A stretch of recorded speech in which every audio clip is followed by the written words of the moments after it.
मोठी बातमी येते पाकिस्तानातनं।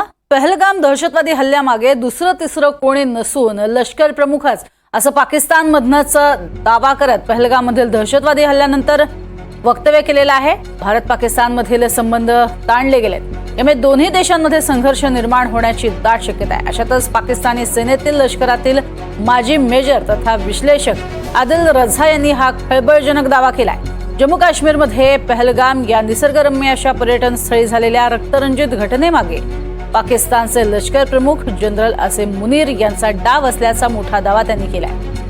आदिल रझा म्हणालेत की आसिम मुनीर चांगलेच जाणून होते की भारत आणि पाकिस्तानमध्ये अणुऊर्जेचं संतुलन आहे, त्यामुळे भारत मोठे युद्ध छेडणार नाही, मात्र मर्यादित प्रत्युत्तर निश्चितच शक्य आहे। अशा परिस्थितीत पहलगामचा दहशतवादी हल्ला हा सुनियोजित कट असल्याचं दिसतंय।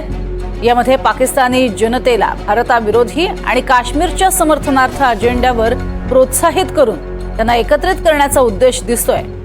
आदिल रझा यांनी असंही नमूद केलंय की स्वतःला एक प्रभावी नेता म्हणून सादर करण्याची इच्छा या हल्ल्यामागे दिसते आणि हे तेव्हाच घडवून आणलं गेलंय जेव्हा पाकिस्तानात सैन्याविरोधात संताप आहे आणि लोक सैन्यावर इम्रान खानचा जनादेश चोरल्याचा आरोप करतायत।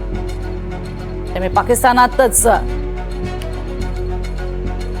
आपल्या लष्कर प्रमुखावरती विश्वास नाही हे आता स्पष्ट होतंय आणि मोठा दावा करण्यात आलाय।